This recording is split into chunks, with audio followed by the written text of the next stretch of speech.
नमस्कार साथियों, आप सभी का स्वागत है। आज की क्लास में हमने प्रीवियस क्लास में सीखा था लाभ और हानि के कुछ इंपॉर्टेंट क्वेश्चन और फॉर्मूले। उसी पे आगे डिस्कस करते हुए आज हम देखते हैं कुछ इंपॉर्टेंट क्वेश्चन जो एग्जाम में पूछे जाते हैं। बोर्ड पे आपके क्वेश्चन है, आदित्य ने एक साइकिल 8,580 रुपए में बेचकर 4% लाभ कमाया। उसने यह साइकिल कितने रुपए में बेची या खरीदी? ठीक है, तो हमारे पास फॉर्मूला था, हमने सीखा था कि क्रय मूल्य निकालने का जो फॉर्मूला था 100/100 प्लस लाभ गुणा विक्रय मूल्य। ठीक है, यहाँ हमें निकालना है क्रय मूल्य। ठीक है, विक्रय मूल्य आपको दिया है तो 100/100 प्लस 4 गुणा विक्रय मूल्य है 8,580। इसको आगे सॉल्व करते हुए 100/104 गुणा 85 गुणा 80। अब इसको काटना शुरू करेंगे और काटने के लिए सबसे पहले 8 से करेंगे तो हमें मिलेगा 832, यानी कि इसको भाग देंगे 104 से तो 8 बार 832, 6 और ये 2 बचा, फिर 260 2 से जाएगा, यानी कि हो गया 208 2 5, यानी कि फिर 0 से जाएगा 5 बार, तो ये पूरा रिमाइंडर 0, यानी कि यहां पर आपको मिलेगा 825 और 100 से गुणा करने पर आपको प्राप्त होगा 8,250 रुपए। ठीक है, तो इस प्रकार से सवाल को हल करेंगे। आइए देखते हैं अगला सवाल। एक कुर्सी को 2,880 रुपए में बेचने पर विक्रेता को 10% हानि होती है। वह इसे कितने रुपए में बेचे कि उसे 5% लाभ प्राप्त हो? तो इस प्रकार के सवालों को करने के लिए आपको हमेशा दिमाग में रखना है कि हमारे पास सबसे पहले क्रय मूल्य होना चाहिए, जिसके आधार पर हम उसके लाभ या हानि को निकाल सकते हैं। तो यहाँ पर आपको सबसे पहले क्रय मूल्य निकालना होगा, और जैसा कि दिया गया है क्वेश्चन में कि अगर 2,880 रुपए में बेचते हैं तो विक्रेता को 10% की हानि होती है। तो यानी कि अगर इसी पे क्रय मूल्य ज्ञात किया जाए 10% हानि पर, तो वो हो जाएगा 100/100 माइनस 10, यानी कि 90 गुणा 2,880 रुपए। ठीक है, इस प्रकार से क्रय मूल्य निकालेंगे। एक 0 से एक 0 काट देंगे, 9 3 27 और 9 दूनी 18, यानी कि ये आया 3200 रुपए क्रय मूल्य आपको प्राप्त हुआ। तो 3200 क्रय मूल्य प्राप्त होने पर अगर अब हम इसे 5% पे बेचना चाहते हैं तो विक्रय मूल्य क्या रखा जाए कि 5% 3200 रुपए पे प्राप्त हो? तो आइए देखते हैं। अब आपको लगाना है विक्रय मूल्य का सूत्र, और विक्रय मूल्य का सूत्र होता है आपका 100 प्लस लाभ बटा 100 गुणा जो आपका क्रय मूल्य आया है वो। ठीक है, तो इस प्रकार से इस फॉर्मूले में रखना है 100 प्लस लाभ, यानी कि 100 प्लस 5 भागे 100 गुणा 3200, 2 0 से 2 0 काट दीजिए और 105 को 32 से गुणा कर लेंगे। 2 पंजे 10, 2 एकम 2, 3 पंजे 15, 3 एकम 3, 0 6 3 3, यानी कि 3360 रुपए पे अगर ये बेचा जाए तो आपको 3200 के क्रय मूल्य पे 5% का लाभ प्राप्त होगा। ठीक है, तो आइए देखते हैं अगला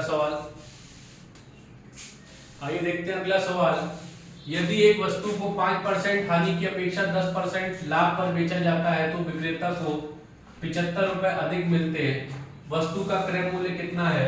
यानी कि आपको क्रय मूल्य पूछ रहा है और आपसे ये भी कह रहा है कि 10% लाभ पे अगर उसको बेचते 5% हानि की अपेक्षा तो 75 रुपए अधिक मिलते। यानी कि हमें यहाँ पे पहले तो विक्रय मूल्य का डिफरेंस दे रहा है जो कि है 75 रुपए। तो सबसे पहले विक्रय मूल्य निकालेंगे।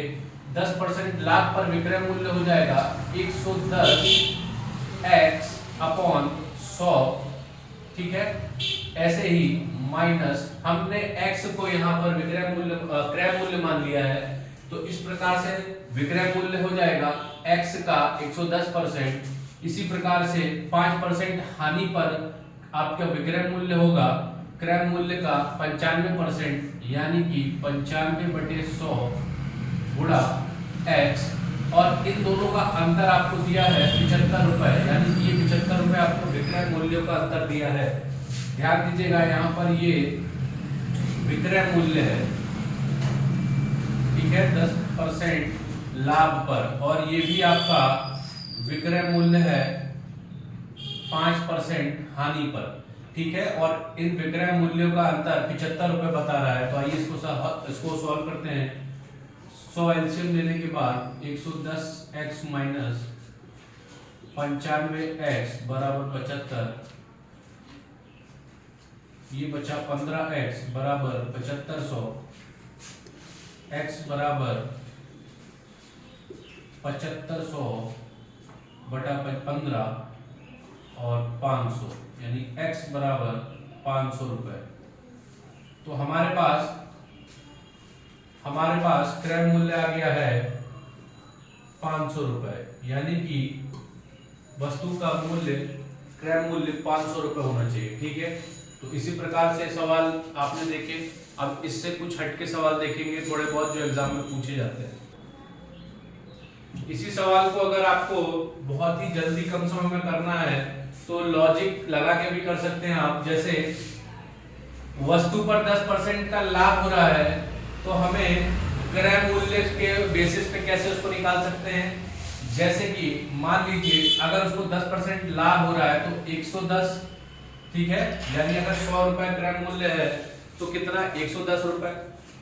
और इसी प्रकार से अगर हानि हो रही है तो वो हो जाएगा 95, ठीक है। अगर 100 रुपए क्रय मूल्य है तो अगर 10% लाभ पे बेचा तो क्रय मूल्य हो गया 110, तो विक्रय मूल्य हो गया 110, और 5% हानि पे बेचा तो विक्रय मूल्य हो गया 95 रुपए। यानी कि इन दोनों का अंतर आपको 75 रुपए दिया है, तो 15 बराबर हो जाएगा 75, 1 बराबर हो जाएगा 75 बटा 15, यानी कि 5, यानी कि 1 5 के बराबर है, ठीक है। तो उसी प्रकार से 100 जो है वो कितने के बराबर हो जाएगा 500, यानी कि क्रय मूल्य आपका यहाँ से भी 500 रुपए आप डायरेक्ट निकाल सकते हैं, ठीक है। तो आइए देखते हैं दूसरे सवाल। आइए देखते हैं अगला सवाल। लिखा है एक व्यक्ति ने 2 घोड़ों में से प्रत्येक को 32,500 रुपए में बेचा। उसे एक घोड़े पर 15% लाभ तथा दूसरे पर 15% हानि हुई। कुल सौदे पर उसे कितने परसेंट लाभ या हानि हुई। जब इस तरीके का सवाल आपको दिया जाएगा कि यानी एक ही वस्तु पर लाभ और दूसरे पर हानि हो रही है तो आपको ओवरऑल यानी कि कुल मिलाकर हानि ही होगी, ठीक है। तो ऐसे में आपको बिल्कुल भी विक्रय मूल्य से मतलब नहीं रखना है। आपको कितने में बेचा जा रहा हो क्या है उससे कोई मतलब नहीं है। आपको सिंपल सा इसका सॉल्यूशन करना है कि कुल सौदे पर उसे कितने परसेंट लाभ या हानि हुई। तो मैंने आपको बताया हानि ही होगी आपको। तो हानि का परसेंट निकालने के लिए आपको जितना आपको लाभ हो रहा है और जितना आपको हानि हो रही है दोनों को गुणा कर देंगे, यानी कि 15 का स्क्वायर कर देंगे और उसको आप 100 से भाग दे देंगे, ठीक है। क्योंकि प्रतिशत है तो ये आएगा 225 बटा 100, यानी 2.25%। तो ये आपका आंसर हो जाएगा, ठीक है। तो इस प्रकार के सवालों में आपको क्रय विक्रय मूल्य पर ध्यान नहीं देते हुए सीधे अगर एक ही विक्रय मूल्य पे कई चीजें बेची जा रही हैं और उस पे लाभ या हानि हो रही है तो डायरेक्ट उसका इस तरीके से निकाल सकते हैं आप।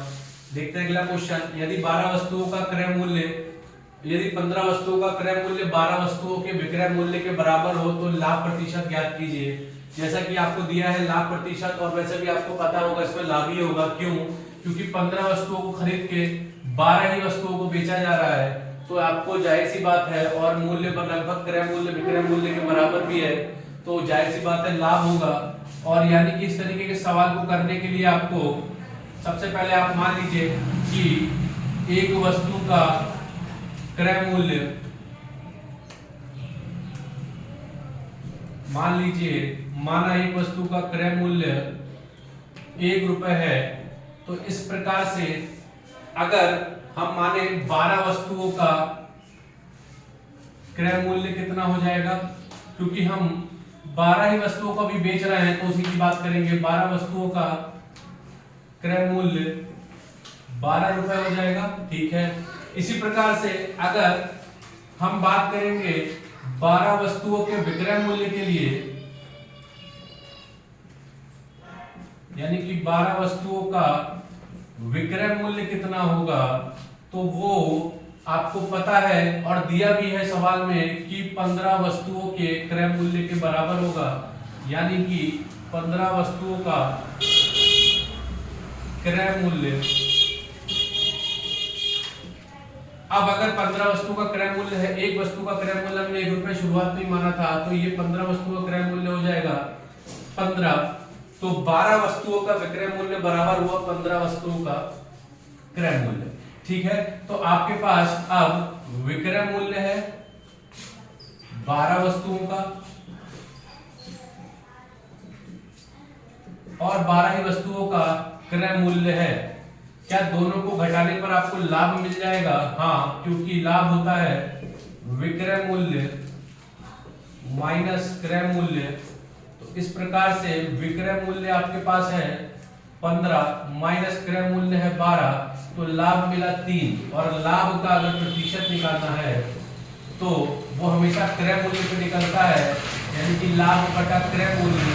क्रय मूल्य है आपका 12 रुपए, जैसा कि पता है हमें, इससे गुणा 100, यानी कि 100 बटा 4, जो कि 25% आंसर देगा आपको। आप इसको इस माध्यम से भी कर सकते हैं, और अगर आपको इसको ट्रिक के माध्यम से करना है, यानी कि बहुत ही शॉर्ट फॉर्म में, तो उसके लिए भी आप देख सकते हैं कि ट्रिक के माध्यम से इसको तुरंत कैसे कर सकते हैं। अगर इस तरह के सवाल आपको देता है कि किसी कोई कुछ वस्तुओं के विक्रय मूल्य के बराबर है, ठीक है, तो इस प्रकार के सवालों में आपको कुछ नहीं करना है। अगर लाभ पूछ रहा है तो आपको सिंपल सा 15 और 12 दो वैल्यू दी है, इनको घटा देना है 3, और हमेशा क्रय मूल्य पे ही लाभ निकलता है। तो क्रय मूल्य कितना दिया है? क्रय मूल्य 12 वस्तुओं के विक्रय मूल्य के बराबर है, यानी कि 12 गुणा 100। यहाँ से डायरेक्ट आपका 25% आंसर आ जाएगा। तो इस प्रकार से भी आप इसको कर सकते हैं। देखते हैं और पैटर्न के सवाल किस प्रकार से बन सकते हैं।